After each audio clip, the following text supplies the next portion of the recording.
కర్నూలులో Krishna river management board ఏర్పాటుపై CM Chandrababu Naidu నిర్లక్ష్యం వహిస్తున్నారని మాజీ మంత్రి వడ్డే శోభనాద్రీశ్వరరావు విమర్శించారు. కర్నూలు నగరం బల్లారి చౌరస్తాలోని ఒక హోటల్లో రాయలసీమ సాగునీటి సాధనా సమితి ఏర్పాటు చేసిన సమావేశంలో ఆయన మాట్లాడుతూ, రాయలసీమలో ఉపాధి లేక పేద ప్రజలు వలసపోతుంటే సీఎం చంద్రబాబు అమరావతిలో 47 అంతస్తుల ఐకానిక్ భవనాలు నిర్మించి ఎన్ఆర్ఐలకు అమ్ముతామని చెప్పడం ఎంతవరకు సమంజసమని ప్రశ్నించారు. 2018లో గుండ్రేవుల రిజర్వాయర్ నిర్మాణానికి పాలనా అనుమతులు ఇచ్చిన బాబు ఇప్పుడు దాని ఊసే ఎత్తకపోవడం దారుణమన్నారు. అనంతరం రాయలసీమ సాధనా సమితి నాయకులు బొజ్జ దశరథ రామిరెడ్డి మాట్లాడుతూ, రాష్ట్రంలో చంద్రబాబు నియంత పాలన సాగిస్తూ రైతుల హక్కులను కాలరాస్తున్నారని అన్నారు. రాయలసీమ ప్రాంతంలో సాగునీటి ప్రాజెక్టుల నిర్వహణను విస్మరించి వ్యవసాయాన్ని నిర్వీర్యం చేస్తున్నారని ధ్వజమెత్తారు. సాగునీటి ప్రాజెక్టులపై అఖిల పక్షాలతో చర్చించకుండా ప్రభుత్వం సొంత నిర్ణయాలతో స్వలాభం కోసం అన్నదాతల ఆశలపై నీళ్లు చల్లుతున్నారని ఆగ్రహం వ్యక్తం చేశారు.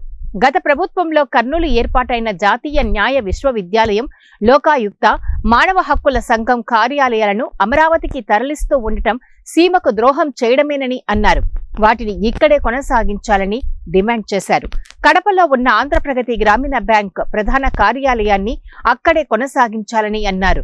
కార్యక్రమంలో రాయలసీమ సాగునీటి సాధనా సమితి అనంతపురం జిల్లా నాయకులు రామ్ కుమార్, రైతు సంఘం నాయకులు రామకృష్ణ, రామచంద్రారెడ్డి, మందా జగన్నాథం పాల్గొన్నారు. విజయవాడలో ఉభయ సిపిఎం, సిపిఐ పార్టీలకు అనుబంధంగా ఉన్నటువంటి రైతు సంఘాలు, అట్లాగే వ్యవసాయ రంగం, అట్లాగే ఇరిగేషన్ రంగంలో చాలా అనుభవం, అవగాహన ఉన్నటువంటి శ్రీరామకృష్ణ గారి దగ్గర దీర్ఘకాలం పనిచేసినటువంటి పాపారావు గారు, అక్కినేని భవానీ ప్రసాద్ గారు, అట్లాగే ఆంధ్రప్రదేశ్లో సాగునీటి సంఘంలో సాగునీటి వీటిల్లో చాలా కృషి చేసిన కొల్లి నాగేశ్వరరావు గారు, కీర్తిశేషులు, ఆయన అల్లుడు లక్ష్మీనారాయణ గారు, వీరందరూ కూడా సమావేశం అయ్యి నేను కూడా ఉండి ప్రభుత్వానికి కృష్ణా రివర్ మేనేజ్మెంట్ బోర్డు కార్యాలయం శ్రీశైలంలో పెట్టండి అని చెప్పి ఏకగ్రీవంగా తీర్మానం చేసి పంపిస్తే, రాష్ట్ర ప్రభుత్వం నుంచి అమరావతిలో పెట్టండి అని చెప్పి సెంట్రల్ గవర్నమెంట్ వాటర్ రిసోర్సెస్ మినిస్ట్రీకి రాశారంటే ఇది చాలా బాధాకరమైన విషయం. ఇది సరైన నిర్ణయం కాదు. దయచేసి ముఖ్యమంత్రి గారు ఉపసంహరించుకోండి. రాయలసీమ ప్రజల యొక్క మనోభావాలను కూడా గౌరవించండి. రాష్ట్రంలో అన్ని ప్రాంతాలలో ప్రజలకి కూడా ఒక ఆత్మసంతృప్తి కలిగే విధంగా వ్యవహరించాల్సిన అవసరం ఉంది. ఏకపక్షంగా మీరు నిర్ణయాలు తీసుకోవటం ఎంత మాత్రం కూడా తగదు. తప్పనిసరిగా ఇక్కడ ఆ ప్రాజెక్టులు మరి దాదాపుగా ఎన్టీ రామారావు గారు శంకుస్థాపన చేసి ప్రారంభింపజేసినటువంటి ఆ ప్రాజెక్టులు 3 దశాబ్దాలు గడిచిపోతూ ఉన్నాయి. ఇప్పటికి అవ్వకుండా ఈ ప్రాంతంలో వలసలు కొనసాగుతూ ఉన్నాయి. కరువుతో బాధలు పడుతూ ఉన్నారు, విపరీతంగా నష్టపోతూ ఉన్నారు. కాబట్టి అమరావతిలో మీరు ఏమైతే విజయవాడ పరిసర ప్రాంతాల్లో కానీ ఈ మెట్రో రైళ్ళని, అట్లాగే outer ring road, inner ring road, అమరావతిలో ఇప్పటికే సెక్రటేరియట్ బిల్డింగ్ కట్టి ఉంది. దానిపైన అది 100 అడుగుల లోతునిచ్చి పైల్ ఫౌండేషన్ వేసి G+7 ఫ్లోర్స్ కట్టినటువంటి బిల్డింగ్ అది. ఇంకా 1 లేక 2 ఫ్లోర్స్ వేసుకుంటే రాష్ట్రంలో ఉన్నటువంటి హెడ్స్ ఆఫ్ డిపార్ట్మెంట్ ఆఫీసులను కూడా అక్కడ తెచ్చుకుంటానికి అవసరం ఉంది. జస్ట్ 200-300 కోట్లతో అయిపోతుంది. అట్లా కాకుండా ఇప్పుడు మళ్ళీ ఐకానిక్ సెక్రటేరియట్, 47 అంతస్తులు, 44 అంతస్తుల బిల్డింగులు, iconic assembly council, iconic high court అని చెప్పి దాదాపు 30-40 వేల కోట్లు అక్కడ ఖర్చు పెడితే ఇక్కడ రాయలసీమ ఇరిగేషన్ ప్రాజెక్టులు పూర్తి చేయడానికి మీకు డబ్బు ఎక్కడి నుంచి వస్తుంది? అందులో మనం అప్పు తీసుకొచ్చి చేసేటటువంటి ఆ ఖర్చు దయచేసి దాన్ని ఆపండి. చేస్తే తర్వాత మీరు 2047లో అప్పుడు గడుదుగానే ఈ లోపల ముందు ఇవి పూర్తి చేయండి.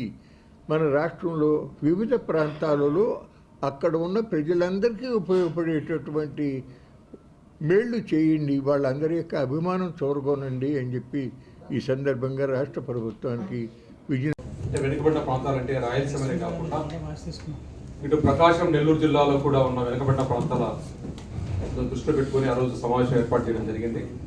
అదేవిధంగానే 10వ తారీఖున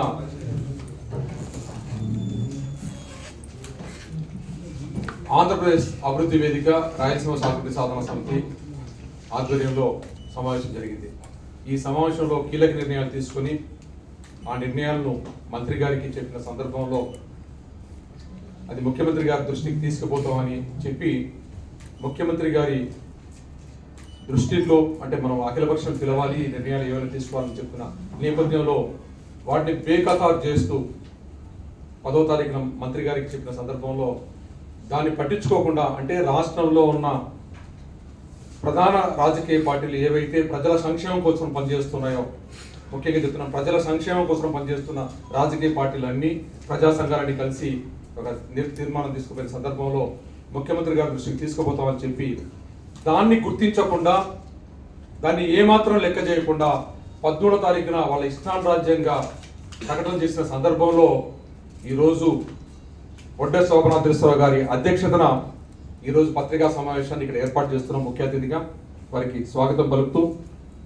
అదేవిధంగానే మాతో అడుగులు వేస్తున్న సిపిఐ సిపిఎం పార్టీకి సంబంధించిన రైతు సంఘాల నాయకులు, అనేక ప్రజా సంఘాల నాయకులు కూడా మన ఎంబడి 13 సంవత్సరాల నుండి నడుస్తున్న అనంతపూర్ జలసాధన సమితి, అదేవిధంగా రాయలసీమ విద్యావంతుల వేదిక, అనేక సంఘాలు, రాయలసీమ హక్కుల పరిరక్షణ వేదిక అనే సంస్థలు కానీ లేదా ప్రజాస్వామ్య హక్కుల పరిరక్షణ వేదిక ఉన్నారు, చాలా మంది ఉన్నారు.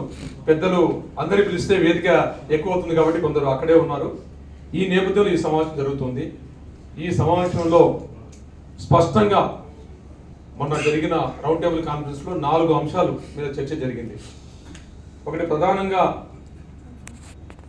ఆంధ్ర